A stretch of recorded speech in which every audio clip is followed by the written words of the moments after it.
Graça e paz, eu sou Bruno Siqueira, nós fazemos parte da Igreja Batista Setúbal e estamos começando agora o Papo com Pastor.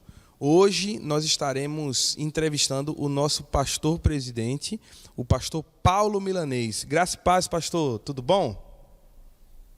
Graça e paz, amém, tudo bem? Saúdo os irmãos aí com a graça e a paz do Senhor, que Deus esteja abençoando a vida de cada um de vocês. É um prazer estar nesse papo aqui, juntamente com vocês e você, Bruno. Então, pastor, a ideia é ser uma coisa muito leve e descontraída. Eu vou estar fazendo algumas perguntas, fazendo uma locução aqui, e o senhor fique à vontade para utilizar o tempo que for necessário para contar. A gente está com uma expectativa muito grande aqui de conhecer um pouco mais da sua história de vida, do início do seu ministério, a história aqui na IBS. E eu tenho certeza que a gente vai ser muito edificado através desse papo aqui, dessa conversa. Então, relaxa aí, mexe os ombrinhos, fique tranquilo. Como diz os programas aí de auditório, hoje vai ter também muita emoção aqui rolando nesse lugar. Então, vamos lá. Para a gente começar, conta um pouco sobre a história da sua vida, sua infância, família, seu relacionamento com seu pai, seus irmãos, sua mãe. Conta um pouco para a gente aí. Ok, quando eu me entendi por gente, né, eu já estava num lar cristão. Eu sou o sexto filho de uma família de 7. Então nós temos uma boa sequência, sempre nasce uma mulher, um homem, uma mulher, um homem. Sempre foi bem organizado a minha mãe nesse sentido. Então, depois de mim, só tem a minha irmã Marta, que é a caçula da família. Eu sou privilegiado, eu e a Marta, porque quando nós nascemos, papai já havia se convertido ao Evangelho. Então, eu acredito que 3 meses depois, não é? Ou 4 meses, eu nasci. E, inclusive, o meu nome tem a ver com o pai na fé de meu pai. Não é? Meu pai, ele foi assistir a uma conferência de um missionário americano chamado Paul Collins, falando sobre inferno e sobre a condenação eterna. E a faixa da igreja continha o nome inferno. E a forma como desenharam o inferno, parecia muitas chamas, chamou a atenção do meu pai, aquele nome inferno pegando fogo. E aí ele entrou lá, e naquela noite, ele ainda embriagado, né, por causa do seu vício do álcool, ele entregou sua vida para Jesus. E como era conferência, ele voltou no outro dia, mas já voltou tomado banho, já voltou bem. Ninguém acreditava naquela conversão, mas daquela decisão em diante, nunca mais ele saiu do Evangelho. Inclusive, quando eu nasci, primeiro filho aí dentro do Evangelho, ele também colocou o nome Paulo, por causa do reverendo Paulo Collins, ou Paul Collins, como era conhecido. E esse foi o meu desenvolvimento, assim, porque quando eu fui me entendendo por gente, eu fui aprendendo das coisas de Deus. Meu pai começou também se envolvendo muito com a igreja, né? Estava bem envolvido, veio a se tornar, algum tempo depois, diácono da igreja, e com um envolvimento tão grande, ele veio depois a ser consagrado na igreja que se converteu. Pastor leigo, ele nunca fez seminário, toda a sua vida ministerial e ensino na família e na casa foram feitos pela sua experiência na igreja, como aluno da escola bíblica dominical. Então, o seminário de meu pai foi a escola bíblica dominical, e tudo que a gente aprendeu com ele também foi através disso aí, né? Então, a partir daí, minha vida foi dentro da igreja. Inclusive, nós moramos na igreja, como criança. Até os 6 anos de idade, ou provavelmente 6 ou 7 anos, nós moramos numa área, num lugar que separaram para a gente morar. Então a família de meu pai, com 7 filhos, morava ao lado, onde era uma garagem da casa que a igreja funcionava. Montaram um jeito de fazer uma casa e a gente foi criado lá. Mamãe fazendo a faxina da igreja, e papai pastoreando, e a gente sendo criado e brincando dentro do templo durante os dias. Então, o meu envolvimento com a igreja é quase que integral, né? Eu nasci e fui criado dentro da igreja. Então, pastor, qual era essa igreja? Onde era? Qual era o bairro? Onde essa igreja, ela é a Igreja Batista Fundamentalista, um ministério que chegou aqui no Brasil com esses missionários americanos da doutrina fundamentalista. E essa igreja que meu pai se converteu, ela era da igreja na Estância, aqui no bairro da Estância, próximo ali entre Areias e Afogados. Então, o bairro da Estância. E nessa mesma igreja que ele se converteu, ele passou a ser pastor também. E hoje a igreja está lá, está fazendo 60 ou 60 e poucos anos que essa igreja está lá.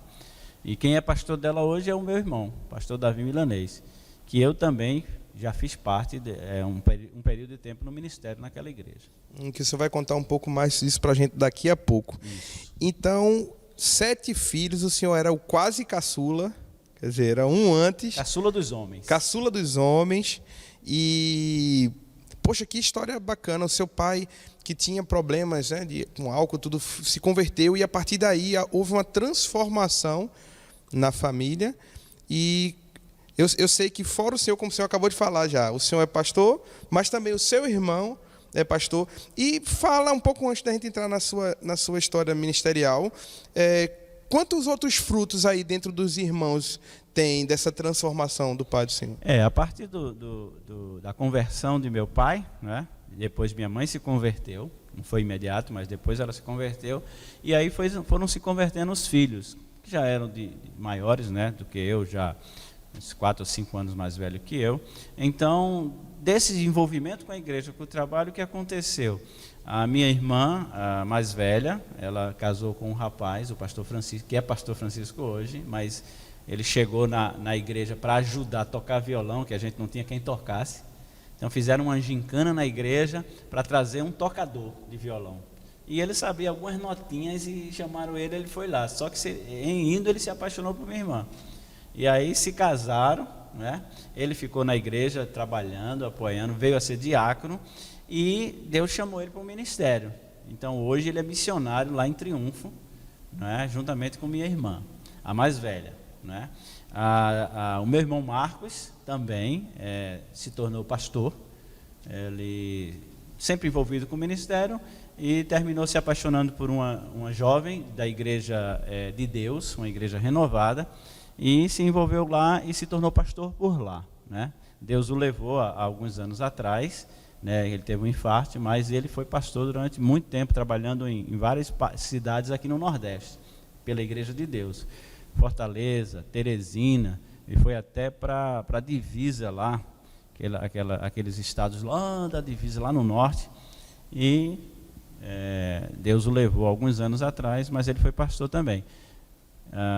Depois foi eu, Deus me chamou, e depois de mim, o Davi, que é o do meio, o irmão do meio. Também hoje é pastor consagrado no ministério.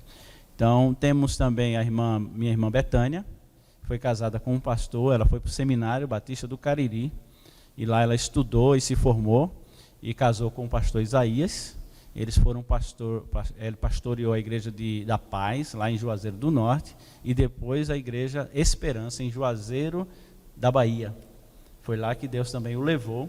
Ela voltou para Juazeiro do Norte, ficou trabalhando no seminário como secretária e hoje está casada novamente e continua trabalhando no seminário. Depois Deus veio e chamou a irmã Nádia para o ministério, né? Ela perdeu o marido, perdeu o filho, e aí ela largou o emprego, largou tudo e também foi para o sertão, entregou sua vida ao ministério de missões. E hoje também, há 2 anos atrás, ela casou com o irmão Jorge, que era membro da igreja lá atrás, da fundamentalista. O papai falava muito dele porque era o primeiro seminarista que a gente conheceu. Parecia que era alguém de outro mundo, seminarista, parecia que sabia tudo na vida. Então Jorge era a atração porque era seminarista, né?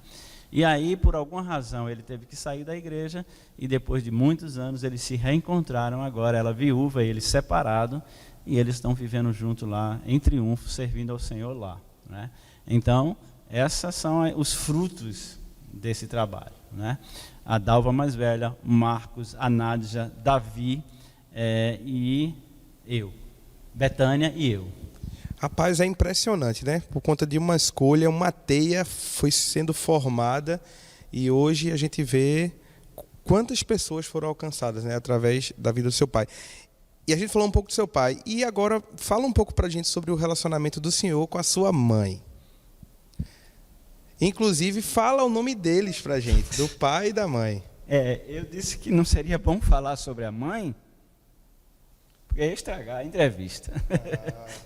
Né?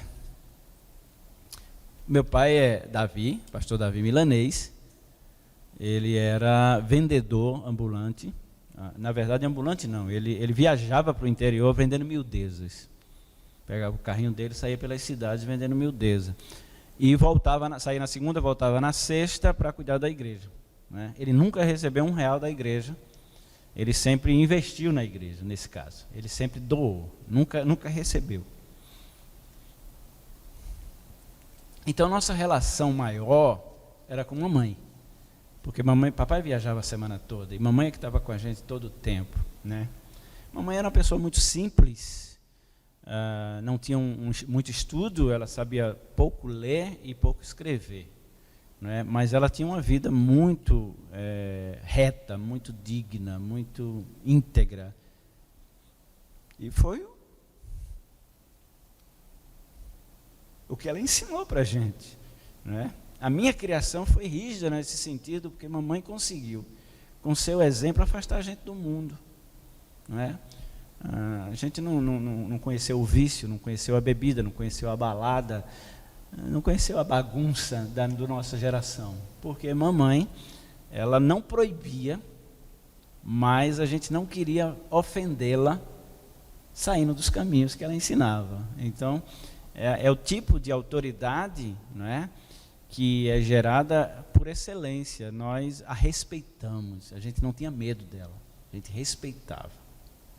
E aí a gente conseguiu crescer espiritualmente pelo seu exemplo, né, a sua fidelidade, o amor que ela tinha pela igreja.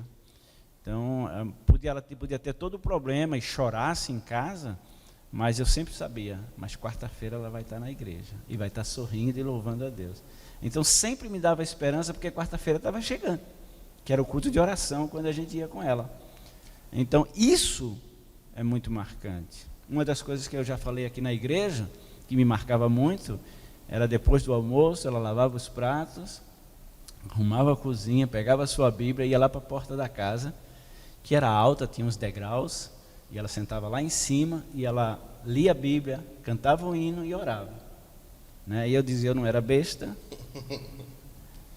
Quando ela sentava no patente da porta, eu corria e sentava junto dela, porque eu sabia que ela ia orar.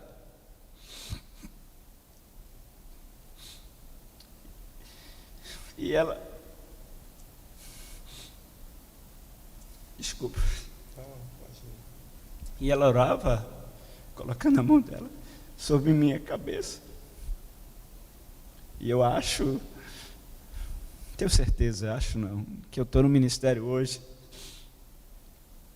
por causa daquelas orações, né? Então, a minha mãe é um marco. Meu pai era pastor da igreja, mas eu não tinha ele como meu pastor, era meu pai. A minha mãe me pastoreava. Então, ela é muito forte isso.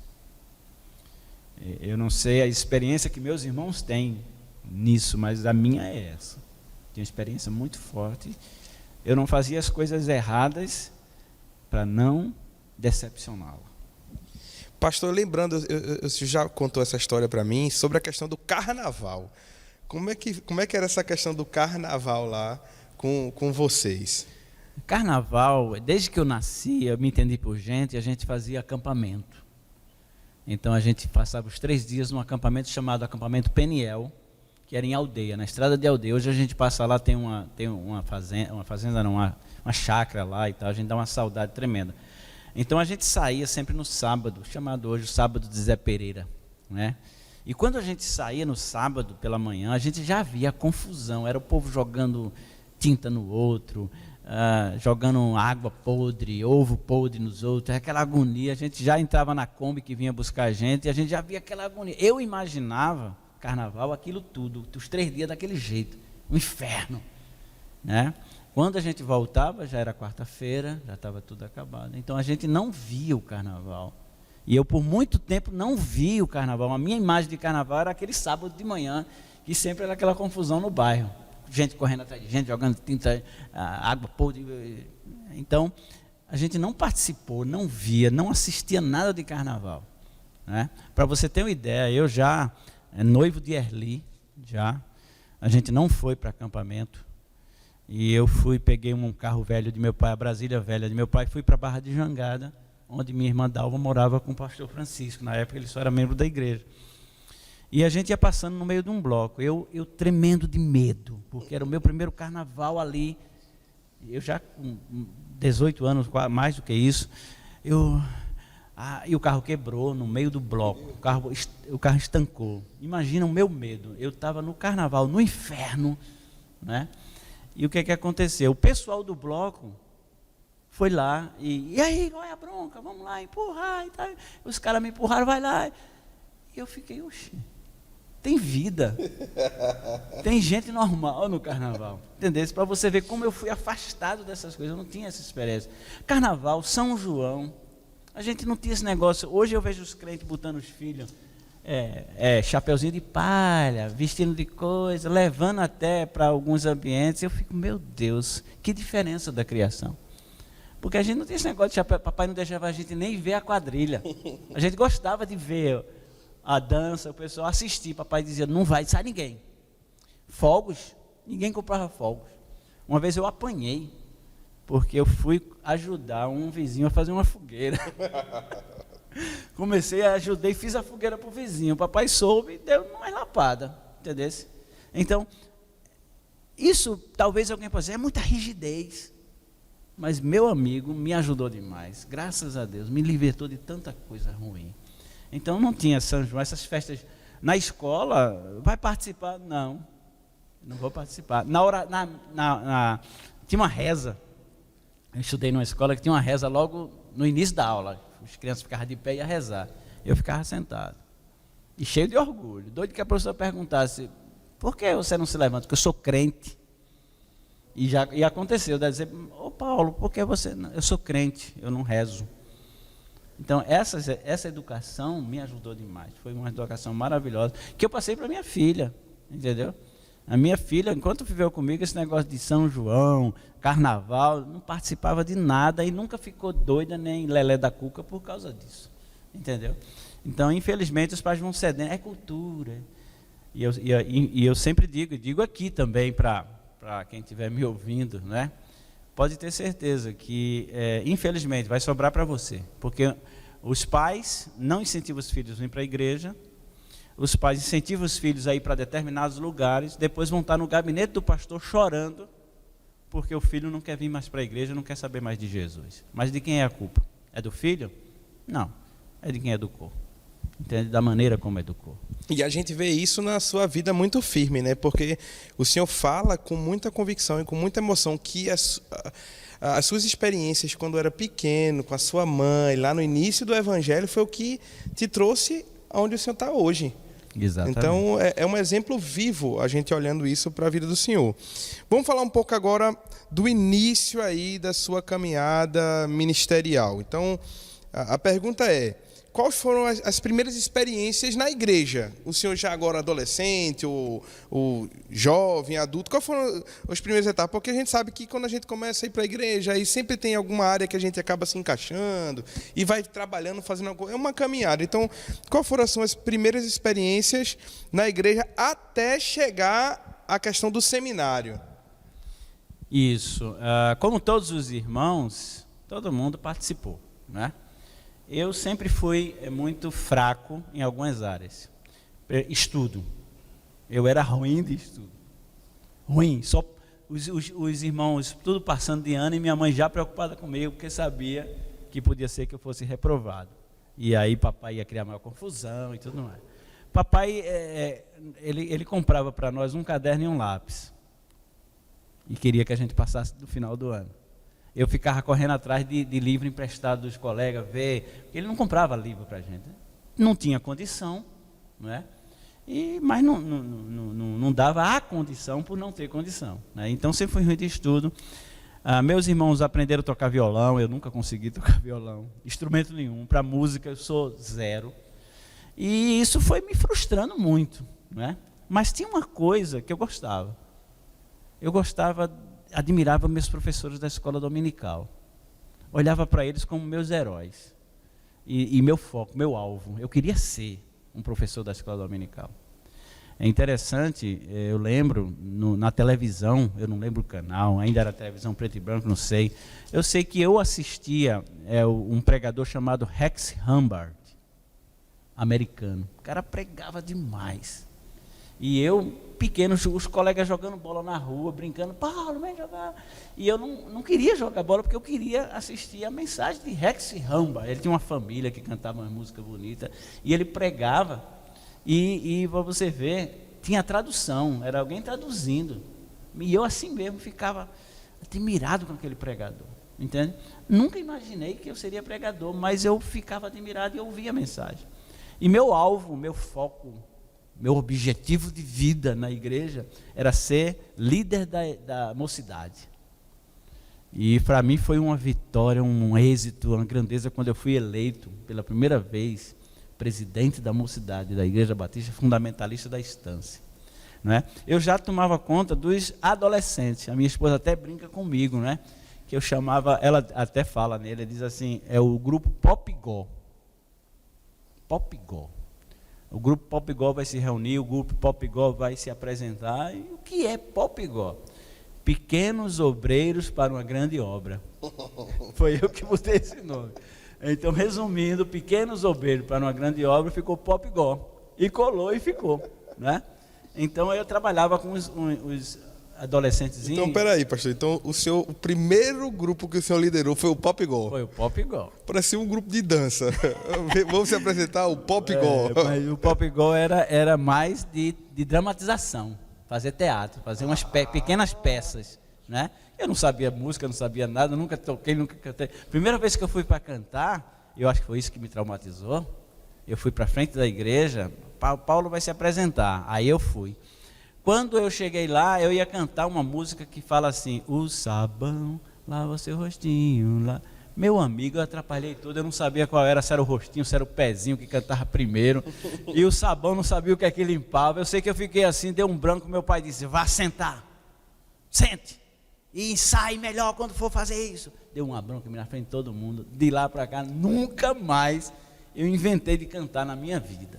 Então, talvez isso, alguém vai, mas foi traumatizado, sim, mas por outro lado, me levou para essa área. Graças a Deus, gente. Hoje eu não canto, pastor. Mas me levou para essa área. Por quê? Porque eu comecei tendo o desejo de, um dia eu vou casar e eu vou ser professor da escola dominical, de uma igreja, e minha esposa vai ser a professora das crianças.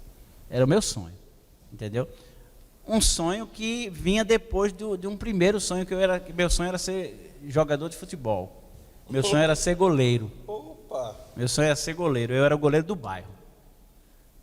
Vários times do bairro iam bater na minha porta me chamando: ó, Paulo, vai jogar, agarrar hoje no nosso jogo, no nosso time.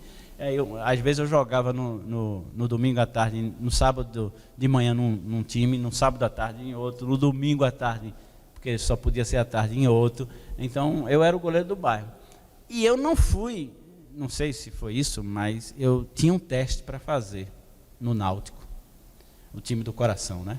E aí um colega nosso conseguiu, e conhecia, tinha gente lá, ia me levar. Só que eu não consegui uma chuteira. O colega que ia me emprestar não viajou, e eu fiquei sem chuteira. Meu pai não tinha condição de comprar uma chuteira, e por causa de uma chuteira eu não fiz esse teste. Eu não sei se eu ia passar, mas eu sei que eu não fiz o teste e não me tornei o goleiro. Tá, então eu vou ser militar da aeronáutica. Me alistei na aeronáutica, cheio de esperança. Velha frase: excesso de contingente, tá aí fora. Aí me frustrei muito, porque eu até tinha indicação também de gente que me levou lá. Então, eu digo: você o que na vida, né? Você nada, mas sempre com desejo. E eu consegui, né, começar a ensinar a escola bíblica dominical. Então, o meu ministério na igreja, eu tinha alcançado os objetivos. que era liderar a juventude. Eu vinha a ser presidente da mocidade, depois a ser professor da escola dominical. E eu consegui. Então, esses foram os meus primeiros envolvimentos assim com liderança dentro da igreja. Eu não tinha ideia de que eu seria um dia um pastor. Quantas vezes a gente tem tantos sonhos, né? Mas quando os nossos sonhos se convergem com os sonhos de Deus, aí acontece. Veja, o senhor teve tantos sonhos, mas só o sonho de Deus aconteceu. Foi líder dos jovens lá da mocidade, antes do... Qual era o nome do grupo? Popigó lá. Aí chegou na mocidade, começou a dar aula na escola dominical, e quando surgiu a ideia de fazer seminário de teologia? Foi depois de talvez eu digo assim, da chave no ministério pastoral, ou foi antes? O senhor decidiu estudar? Foi depois. Primeiro eu tive a experiência até de liderar a igreja, porque meu pai adoeceu, né? Meu pai, ele era pastor na Estância e foi convidado também a ajudar uma igreja no Alto do Pascoal, uma igreja batista bíblica. E aí ele ia um domingo na nossa igreja e um domingo lá para a igreja do Alto do Pascoal. E nesses domingos que ele se ausentava da igreja, ele deixava o pregador da noite. Era eu ou o Heraldo, outro rapaz que também pregava na igreja. E aí eu comecei a pregar na igreja algumas vezes, né? E eu comecei a gostar de pregar e também de ter uma boa receptividade de quando eu pregava. Entendeu? Eu sentia que as pessoas entendiam o que eu estava falando, entendiam a mensagem. E até gostavam, dizer, você que vai pregar hoje, que joia, que bom. Dava esse feedback, né? E aí eu comecei a pregar. Aí aconteceu de meu pai adoecer severamente. Ele já era doente, ele tinha câncer de pele desde que eu nasci. E o câncer de pele veio destruindo ele ao longo de toda a minha existência, né? E aí ele adoeceu severamente, não podendo mais estar no ministério. E aí a igreja, de novo foi depois. A igreja olhou assim e disse, não tem ninguém, só tem tu, vai tu. E aí disse, Paulo, você pode ficar com a gente, tomando conta e tal, ser um pastor interino. E aí eu fiquei liderando a igreja na ausência de meu pai. Eu fiquei eu não tenho certeza, eu sei que era 6 meses ou 8 meses que eu fiquei, né? Nesse período eu estava casando. Era o período que eu estava casando com a Erli. E a gente estava se mudando lá para o Conjunto Marcos Freire, lá depois de Muribeca. A gente tinha um apartamento lá, conseguimos, a minha sogra foi premiada ou sorteada na Coab. Ela tinha sido inscrita há muitos anos atrás e tinha dito, quando esse apartamento sair, vai ser de vocês. E aí, graças a Deus, na minha lua de mel, para você ter uma ideia, na lua de mel, o jornal de domingo que eu abro, está a lista dos contemplados com apartamentos no Conjunto Marcos Freire, e está o nome da minha sogra lá. Foi um presente de aniversário de casamento que Deus me deu. E aí terminou a minha lua de mel, a gente já foi correr atrás para providenciar, adquirir a chave e tal, e o sorteio, qual apartamento, qual bloco, e aí a gente foi morar lá. E ficou muito difícil, condição econômica difícil, não dava dano para estar vindo para a igreja, e aí eu falei para a igreja que eu ia precisar sair dessa função. E se eu não estou enganado, quem ficou foi Davi, meu irmão, lá. Também nessa mesma condição, de tomar conta da igreja, mesmo sem ser pastor. E aí eu fui morar em Marcos Freire. Do Conjunto Marcos Freire, só tinha um ônibus para a cidade, um só.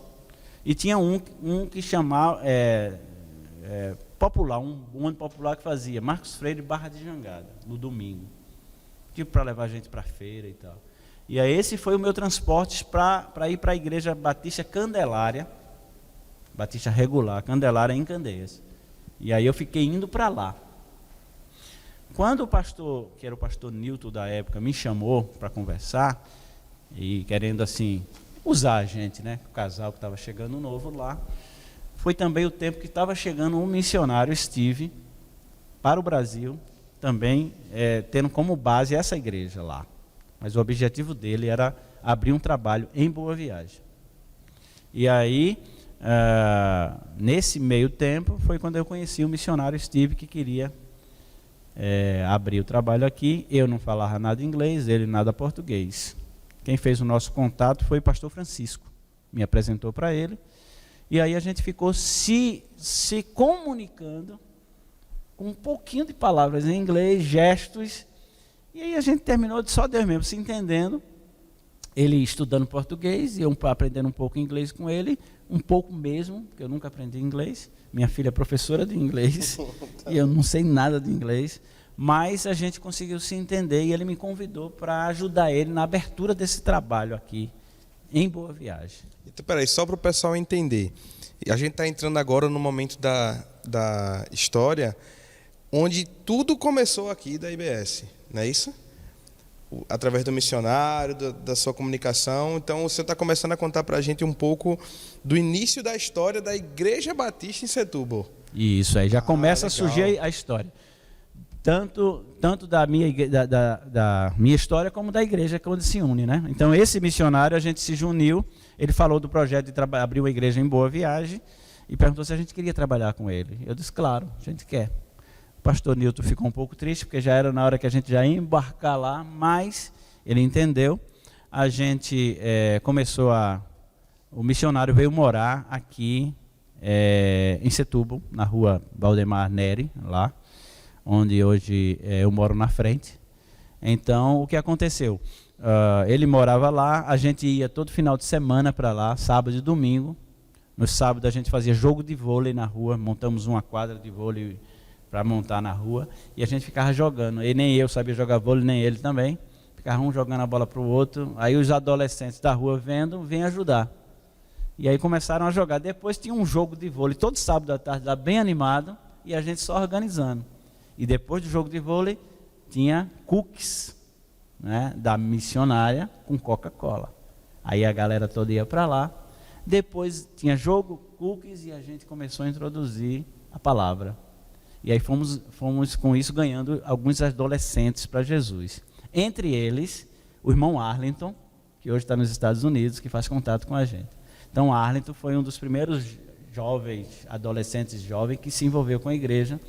E ele aprendeu a tocar violão, e ele só sabia tocar Firme nas Promessas. Esse foi o hino oficial do início da igreja, Firme nas Promessas. Depois que a gente conseguiu um grupinho de adolescentes, a gente partiu já para alcançar os pais. Aí conseguimos alguns adultos, e o ministério começou a se desenvolver ali na casa, na Valdemar Neri. Um americano, homem de negócio, passou aqui na professor Mário de Castro, viu um terreno, e disse, aqui é um bom lugar, vi um terreno à venda, aqui é um bom lugar para uma igreja. Foi, ligou, comprou, e guardou isso. Quando ele soube que a gente estava fazendo um trabalho aqui em Setúbal, ele ligou para o americano e fez uma pergunta que devia saber qual era a resposta. Vocês não querem o terreno? Vocês não querem o terreno? Sim, queremos. E aí ele doou o terreno para a igreja, tá certo? E aí a gente já estava lá, chamamos um pastor, pastor José Júlio, foi o nosso primeiro pastor. Eu era diácono e ele era o pastor, não é? E aí depois o pastor José Júlio saiu, e aí aconteceu esse fato. O pastor saiu, logo depois o missionário teve que voltar, aí ficou de novo eu. Aqui de novo, só tem tu, vai tu. Eu já estava 1 ano estudando, porque o missionário incentivou para eu estudar. Eu estudei no presbiteriano 1 ano. Até a conselho do pastor Júlio, é melhor você sair daí do presbiteriano, porque você é batista, pode dar problema, não sei o que. Aí eu saí do presbiteriano e fui para o batista 1 ano depois.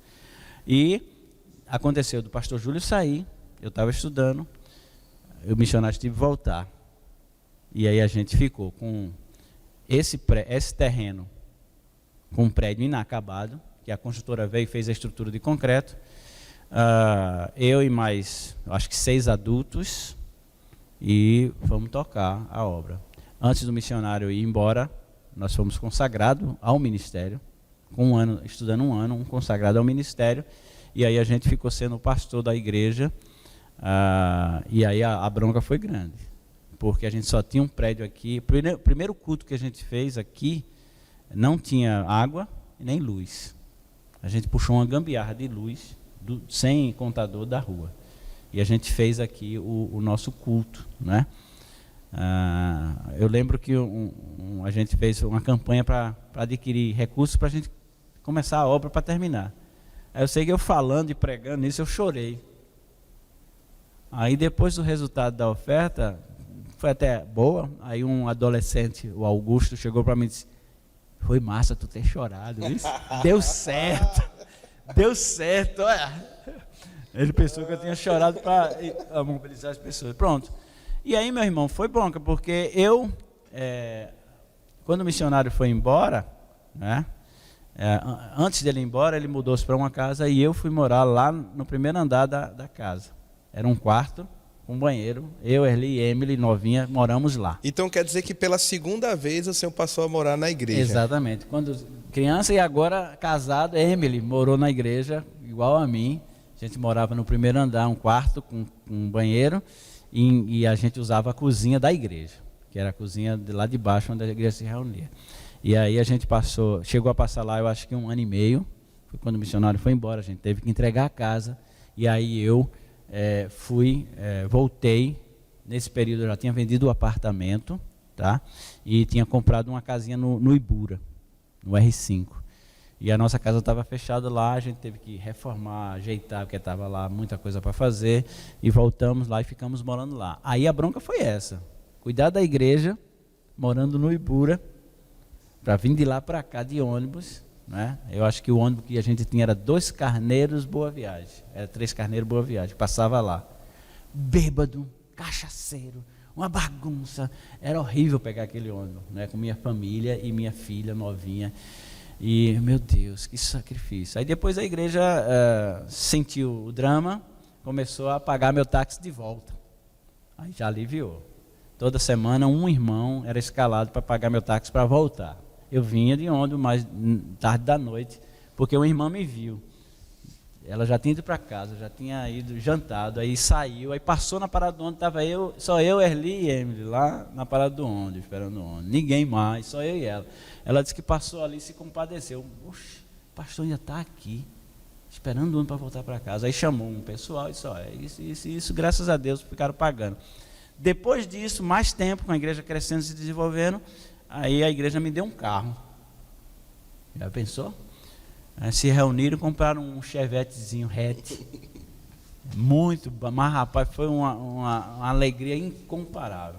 Eu ganhei um Chevetinho lindo, bem arrumadinho, uns 20 anos velho da época, mas me ajudou demais.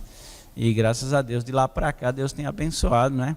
É como eu digo, eu hoje estou comendo o filé, mas eu ruí muito osso aqui, ruí muito osso, foi muito difícil. Mas graças a Deus, a gente está por aí. Amém. Mais uma pergunta. Agora, olhando para trás, eu queria que o senhor contasse um momento marcante, assim, em poucas palavras, lógico, mas um momento marcante da sua vida ministerial. Nesses, agora, vamos colocar, acho que 30 anos já de ministério. Estamos perto disso, a primeira coisa foi o chamado. Eu sempre relutei não ser pastor. Por mais que eu estivesse liderando igreja, porque meu pai era pastor, meu irmão já era pastor, meu irmão mais velho, o Davi, cantor evangélico, já estava envolvido, e eu sempre dizia: não, isso é empolgação, isso é porque todo mundo eu estou querendo ser. Então eu sempre relutei, até um dia eu fui visitar um jovem aqui em Setúbal. Ele estava doente, e quando eu estava orando por ele lá, Deus falou no meu coração: diz, é isso que eu quero que você faça o resto da sua vida, se prepare. E ali eu saí para a varanda, chorei muito, chorei, e marcou, né? Eu disse: sim, Senhor, então tu queres, eu vou ser. E aí eu já estava envolvido com a igreja, né, aqui. Aí depois eu fui consagrado e tudo mais. Um outro momento também marcante no meu ministério foi o início, a saída do missionário, né? Ele foi embora, eu fiquei sozinho eu, mas Carlos Henrique já estava novinho, novo convertido, eu sozinho, e foi desesperador. Eu quis correr mesmo, e foi. E agora, né? O cara foi embora, ficou um terreno com um prédio inacabado, dinheiro não tinha. O último dinheiro que ele deu para a gente foi o Opala que ele vendeu. Ele vendeu o Opala, e ao receber disse: está aqui para ajudar vocês a começar a tocar. Foi o dinheiro que a gente tinha, né? Pouca gente. Então, e outro momento maravilhoso para mim foi o batismo da minha filha, né? Então é uma emoção muito grande, né? Eu tenho uma foto sendo batizado por meu pai, e tem uma foto eu batizando minha filha, né? Então, o dia do batismo da minha filha foi aí na Sendesul. A gente alugou o lugar, a piscina, e a gente se realizou o batismo. Foi um momento realmente muito marcante. E uma coisa boa também no meu ministério, sempre gostei, foi que eu sempre pastoreei irmãos. Eu era o caçula, mas eu fui pastor de meus irmãos, fui pastor da minha mãe, né? Então eu tive essa oportunidade de pastorear a família, né? E você sabe, né? Profeta não tem honra na sua própria casa, mas graças a Deus eu remei contra a maré, né? Porque mesmo sendo pastor, o caçula, ainda hoje eu tenho irmãos que me consideram pastores deles, e o próprio pastor Francisco hoje, que foi um modelo para mim no início, hoje diz que eu sou o pastor dele, né? Então isso é marcante, isso marca muito, é muito gostoso. É impressionante, na caminhada da fé, e a gente vê isso na igreja, na palavra de Deus, quando o apóstolo Paulo diz a Timóteo, não deixa o povo desprezar a sua juventude. Quer dizer, mesmo jovem, às vezes mais jovem do que outras pessoas, e Deus ele levanta pessoas para pastorear, para ministrar. O Senhor é um caso desse vivo, né? Continuando olhando um pouco para trás, quero fazer uma pergunta para o Senhor. Por acaso teria alguma coisa que o Senhor mudaria ou faria diferente hoje, olhando nessa sua caminhada no ministério? Olhando rapidamente assim, não mudaria, né? Nada. Eu repetiria tudo de novo. Só alguns detalhes, algumas coisas que realmente eu pontuo que eu não faria, né? No início, em algum momento, pensando em números, pensando muito em crescimento, eu fui muito permissivo em algumas coisas, né? Até mesmo permitir que pessoas com doutrinas diferentes, né, tomassem parte na igreja, porque eu não queria perder uma família. E aí eu ia, né? Então eu tive muita dor de cabeça depois disso, muito sofrimento, e tive que tomar algumas posições que eu poderia ter tomado em uma condição melhor. Então eu aprendi muito, né, nesse sentido, que esquecer o número, esquecer crescimento, simplesmente seguir o que Deus tem mandado seguir. Então, isso, e também olhando o ministério dos outros. Eu vi os outros fazendo coisa que dava certo, eu queria fazer também. E eu aprendi que cada igreja tem o seu perfil, tem o seu chamado, tem a sua missão. E a gente muitas vezes quebra a cara quando fica tentando olhar o que os outros estão fazendo. E aí eu não faço mais, né? Não repetiria, se fosse começar, não repetiria isso, não tampouco ser permissivo para não perder gente. Não era nem financeiro, era gente, que eu queria um medo de não dar certo, né? Sempre tem. Poxa, eu não dei certo, fechou a igreja. E com medo disso, isso eu não faria.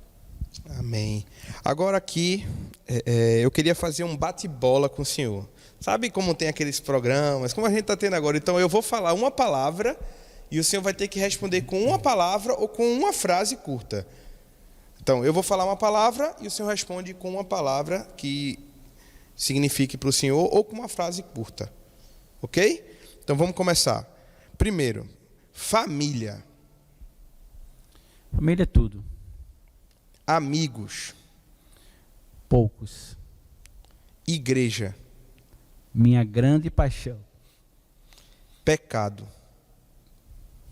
Minha luta. Jesus. Não tem palavras para descrever essa pessoa. Missões. Coração bate forte. Morte. Estou pronto. Rapaz, eu tinha apostado que você ia falar promoção. Funciona também, eu estou pronto para isso. Eu estou falando isso porque sempre o pastor diz, olha, eu entendo, a morte é quando eu vou ser promovido. E eu tenho aprendido isso. Não temos medo da morte, né, pastor? De jeito nenhum. E pastor? Difícil, mas extremamente... o que eu poderia dizer? É uma coisa difícil, mas gloriosa, maravilhosa de ser. Salvação. Só por meio de Cristo, e eu tenho a garantia dela. Bíblia. Meu norte. Futuro. A Deus é dado, só Ele sabe. E eu aceito como vi. Amém. E para a gente encerrar as perguntas de hoje, quero fazer essa pergunta. Depois que tudo que o Senhor passou, tudo isso que o Senhor passou, que o Senhor viveu, o ministério, são mais de 30 anos envolvido com a palavra de Deus, com a pregação do Evangelho, que são mais de 30 porque o Senhor já pregava antes. Qual o sentimento que permeia o seu coração, a sua mente, depois de toda essa jornada? Qual o sentimento que está aí, quando o Senhor olha para trás, quando o Senhor deita na sua cama e lembra de tudo que passou? Essa pergunta é boa porque ela coincide muito bem com o texto que eu separei aqui para deixar para os irmãos, né? Encontra-se em 1 Timóteo capítulo 1, versículo 12. Eu dou graças a Cristo Jesus nosso Senhor, que me deu forças e me considerou fiel, designando-me para o ministério. Aqui está o que você poderia... Essa poderia ser já a resposta, né? É um grande privilégio. Olhando para trás, eu vejo como Deus me amou, como Deus me ama, né? E como Ele é misericordioso para comigo, porque só Ele mesmo me considerou fiel. Talvez eu mesmo não me consideraria fiel, digno do exercício do ministério pastoral. Mas, com certeza, foi Ele que me considerou e me colocou no ministério, né? Então, olhando para trás, eu só tenho a dizer isso, né? É um grande privilégio que eu recebi de Deus, caindo por terra aqueles sonhos, e Deus me fazendo isso e me tornando um pastor, né? Porque eu acho que o êxito de um pastor não está no número de membros de uma igreja. Não está. Mas no impacto e na referência que ele se torna ou que ele causa na vida das pessoas. Tá? Então eu acho que Deus tem sido misericordioso e pela sua misericórdia tem me usado para afetar a vida de muitas pessoas. Então eu só tenho que louvar a Deus por isso, né? É um grande privilégio. E para a gente encerrar, eu queria pedir para o pastor duas coisas. Primeiro, que ele falasse agora, olha aí para a câmera, e falasse para a câmera, para todo mundo que está assistindo, que vai assistir esse vídeo, essa entrevista, que tem o sonho, ou o desejo, ou o chamado no coração para o ministério pastoral. Então, o que é que o senhor poderia falar para eles aí, para motivá-los? Eu quero dizer que Deus continua chamando pessoas, não é? O exercício do ministério pastoral, ele não é algo desejável na sociedade, tá? Mas é necessário. É importante que tenhamos pessoas se envolvendo com o ministério pastoral, se entregando, porque Deus continua chamando hoje. Agora eu quero dizer para você que Deus não chama ninguém dando psiu, tá? Não escute psiu de ninguém. Escute o chamado de Deus mesmo, tá? Duvide de suas certezas. Porque muitas vezes a gente fica querendo coisas que não é de Deus. Mas o chamado de Deus é absolutamente perceptível, tá certo? Então, questione um pouco e veja se Deus continua te chamando, porque realmente nós temos muitos pastores hoje que alguém já me diz assim, existem pastores chamados e os chamados pastores, né? Então, seja um pastor chamado, tá? E realmente, você que hoje está estudando para engenharia, você que hoje está seguindo uma carreira, pode ser que Deus esteja te chamando. Abre os teus ouvidos e pode ser que Deus esteja querendo você no ministério, porque a promessa é que Deus vai levantar pastores, segundo o coração dele, está de pé. Enquanto ele não voltar, o supremo pastor não voltar para nos buscar, ele vai usar esses subpastores como nós, para cuidar do seu rebanho aqui. Deus abençoe vocês. Amém. E agora, o segundo pedido é que o Senhor pudesse fazer uma oração orar por nós, por quem está assistindo e também agradecendo a Deus. Desde já, eu agradeço a todos vocês que estão assistindo agora e digo a vocês, dê seu like no vídeo, siga o nosso canal da igreja, compartilhe com seus amigos. Eu tenho certeza que essa conversa, esse papo foi muito edificante para mim que estou aqui e tenho certeza que para você que está assistindo também. A gente pôde entrar realmente na vida do pastor Paulo e conhecer mais profundo a vida de um menino simples, de uma família simples, que teve seus sonhos frustrados, mas dentro do seu coração nasceu novos sonhos, sonhos que vieram de Deus, e a gente vê aí Deus dirigindo tudo nos mínimos detalhes para trazer o Senhor até aqui hoje. Nós somos gratos a Deus pela sua vida, pelo seu ministério, e pode ter certeza que muitas e muitas vidas e muitas famílias já foram impactadas através do seu ministério. Amém. Do seu chamado. Que Deus nos abençoe. Então, ora por nós e estamos encerrando o Papo com o Pastor. Ok, vamos orar. Convido você aí que está nos assistindo também a, em nome de Jesus, falar com Deus. Oremos. Deus querido, amado Pai, pelo nome de Jesus nós falamos contigo agora e nós te agradecemos, Senhor, a oportunidade que estamos tendo de testemunhar o teu amor sobre nossa vida desde o nosso nascimento. E poder olhar para trás, ó Deus, e ver os detalhes que tu tens moldado e formado para nos trazer até hoje. Te agradeço pelo privilégio do ministério pastoral. Te peço por todos aqueles, ó Deus, que de alguma maneira foram alcançadas pelo teu evangelho através desse ministério, que possam reproduzir, Senhor, que possam dar frutos.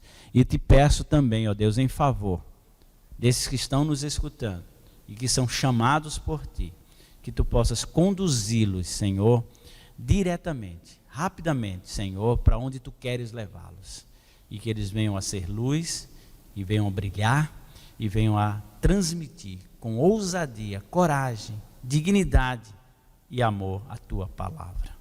Em nome de Jesus nós oramos. Amém e amém. Amém. Que Deus abençoe vocês e até a próxima.